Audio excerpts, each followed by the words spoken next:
Israel says it's received the body of another captive from the Red Cross in Gaza after Hamas handed it over. It was given to the Israeli military before being transferred for forensic examination to confirm the identity. Hamas has been handing over bodies of Israeli captives in exchange for the remains of Palestinians as part of the first phase of a US-brokered ceasefire deal. The remains of 12 remaining captives are yet to be recovered.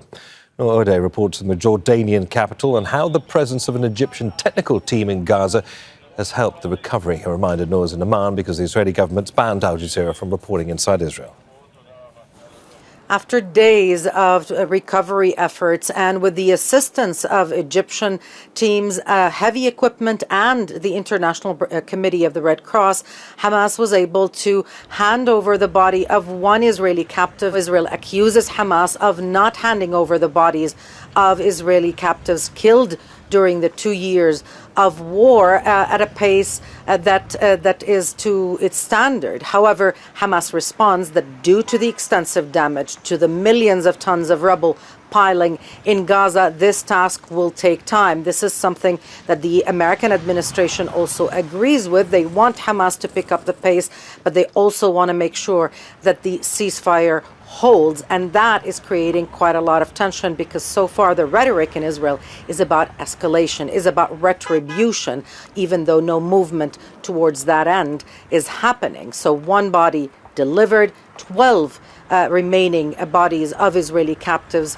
are still in Gaza, and the ceasefire for now is holding. Nour, Al Jazeera, Amman. Well, Hamas says recovering the remains of the last captives will take time because of the utter destruction left in Gaza. Hani Mahmoud explains from Gaza City.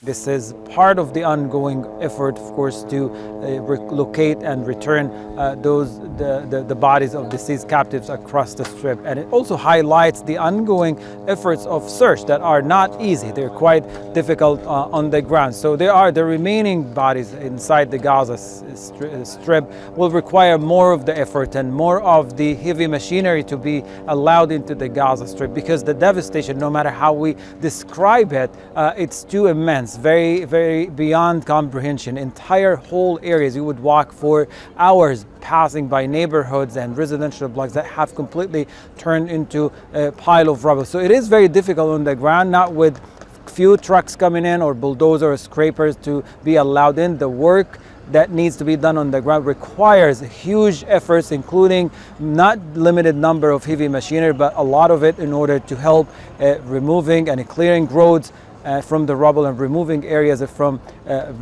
rubble from many of the areas in order to allow for an easy and smooth process on the ground. Don't miss out. Get the full picture. Subscribe to Al Jazeera for reliable news, expert insight. Like, share, stay ahead.